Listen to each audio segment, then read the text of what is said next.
For the first time in about 5 years' time, we got LeBron James versus Kevin Durant in the regular season as the Lakers hosted the Phoenix Suns that were depleted.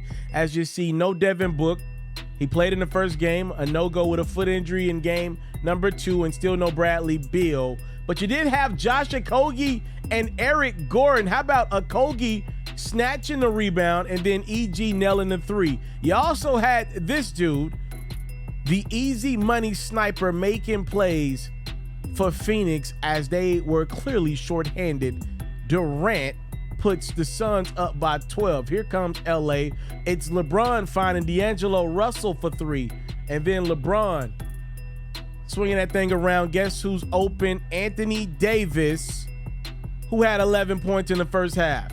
Not to be outdone by the King, who also had 11 points in the first half. The Lakers take the lead midway through the second, but Durant's not done.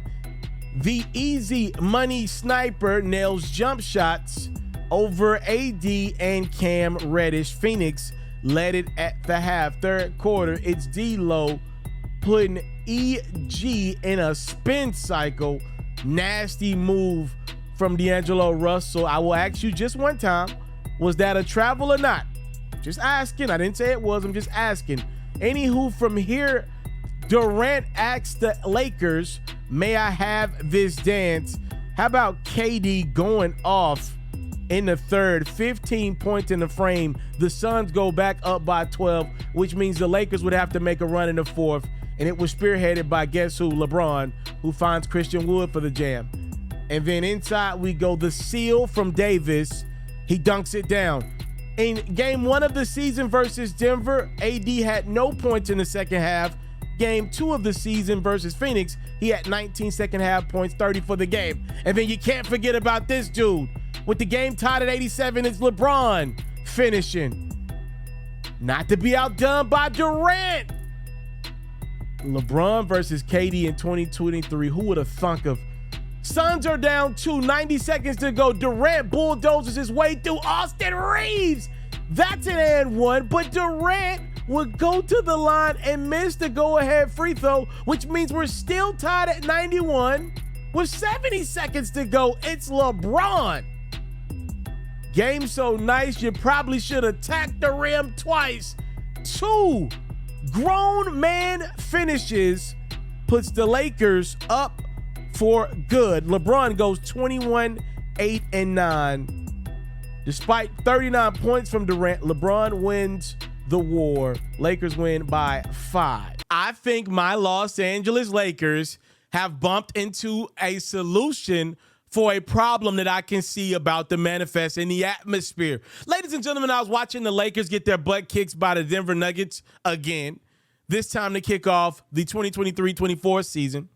And I actually heard some comments made by LeBron, who I'm not so sure if he was mic'd up or somebody around LeBron was mic'd up.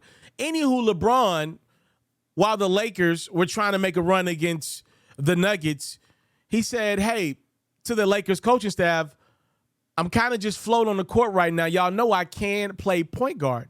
And it got me to thinking, the last time LeBron James committed himself to being the point guard, he led the league in assists. Again, obviously, that was 2019, 2020. But that was one of the best Laker teams I had ever seen in my life. So fast forward to game 2. It's a quick fast forward. The Lakers beat the Suns mostly in the fourth quarter of that basketball game as LeBron continues to hover around 30 to 35 minutes a night, which that will be a storyline, how much LeBron's going to play night in, night out. It appears as if, though, Darvin Ham wants to stay around that 30 to 32-minute threshold for LeBron. He played 35 minutes against the Suns, and most of those minutes that LeBron played in the fourth quarter were at the point guard position. And I was like, man, LeBron looks active. He looks youthful. Being able to go downhill, oftentimes being guarded by guards. And it got me to thinking, ladies and gentlemen, I believe the Lakers have bumped into a solution to a problem that is brewing. I don't know how much you've watched of D'Angelo Russell, but D-Lo is a guy that about once every 3-4 games, he'll go big. He'll drop 24 points. He'll have one of those shooting streaks, right, where he gets hot. But against the big teams like the Nuggets, which the NBA's got to figure out a solution for the Nuggets, D'Lo just shies away from those moments. And I think it's a waste of possessions to have him on the basketball. I like what Austin Reeves brings to the table, but he ain't no LeBron James even in year 21. I think the Lakers should make LeBron James their starting point guard again. And I'm not talking about LeBron come on the ball whenever he wants to. I'm talking about start the game off with LeBron being the point. The Lakers have enough depth to allow LeBron to be the point guard for 6-minute stretches at a time. 6 minutes first, 6 minutes second, 6 minutes third, 6 minutes fourth. That gets you to about 24 minutes, give or take. LeBron comes off the ball for a minute or two per quarter, right? That's what the Lakers need. Because I actually, contrary to the popular belief out there, think LeBron is less injury prone playing point than he is at playing the three. Look around the league. Have you seen some of these bigger guards and big forwards nowadays? They're chiseled. These two men and forwards at the 3 and the 4, these dudes are big, which LeBron right now is playing the 4 in Darvin Ham's system. I think that's a little too big for LeBron, even LeBron, to play. Too much banking in the regular season, man. Too much. Put LeBron on that perimeter, a place where a lot of forwards can't go, even the ones that look the part. They can't stay in front of LeBron at the top of the key. He can still go right past him. I actually think you decrease the chance of LeBron getting hurt and allow him to have more mismatches. And I know it sounds crazy. LeBron is still faster than about 75-80% of the point guards in the NBA right now, even at the starting position. I think the Lakers have struck gold with this as a solution. You take D'Lo off the ball, you make him a knockdown shooter. Austin Reeves gets to get some corner looks. He can get on the ball every now and then as well. I think this is the solution that the Lakers need. And I think it would motivate a guy in LeBron who has admitted probably the future of his career, the next couple years that he decides to play or not play, will likely come down to keeping his mental fresh. He has said that. And what's the freshest LeBron's mental has been? It was when he was going after championship 4, when the Lakers were the best team in the West in the regular season, when they were under the guidance and leadership of LeBron James playing point guard. I think the Lakers should strongly consider making LeBron their point guard again as they try to go after another championship. I think it's the right move.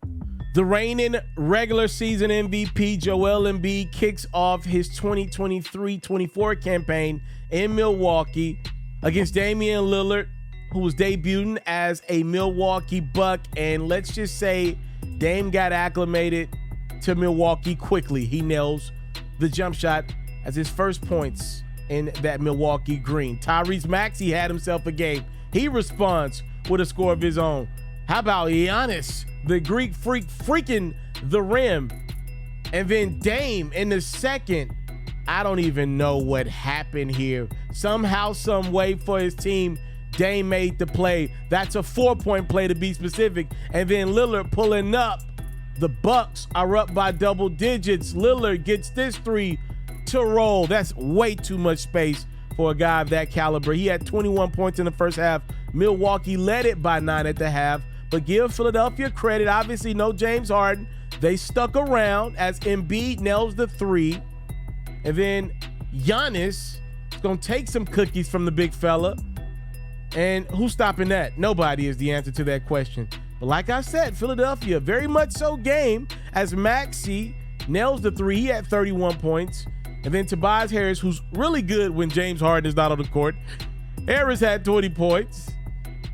Sixers actually out in front. And then how about this play from Embiid? The block on Giannis. And then it's Embiid swinging that thing around to Kelly Oubre. Nice pickup for Philadelphia. Oubre had 27 points in his debut as a Sixer. Philly's up 2. Giannis floats it. And then this is probably the play of the game. This is a bad no call. As you see, Giannis clearly gets away with a travel. He gets it to Dame. That 3 goes. The Bucks go back up a point, as you see on the replay. Apparently, Chris Haynes said that the refs chalked it as a loose ball from Giannis and not a attempted shot. I don't know how you do that. Anywho, Giannis goes and when he misses the free throw, but the Bucks are now up 6. Dame gets to the rack and scores. He does not miss the free throw. As a matter of fact, he didn't miss any free throws in this game. He was 17 of 17 from the line. Embiid's going to try to keep Philly around. He had 24 points to kick off the season, but too much Dame Dollar. Lillard nails that patented three-pointer. It was Dame time in game 1 of Lillard's tenure in Milwaukee, and the Bucks get the 1-point win behind Dame's 39 points, 118-117. I want to start by reading to you guys a comment from now ESPN TV analyst, former Philadelphia 76ers head coach Doc Rivers.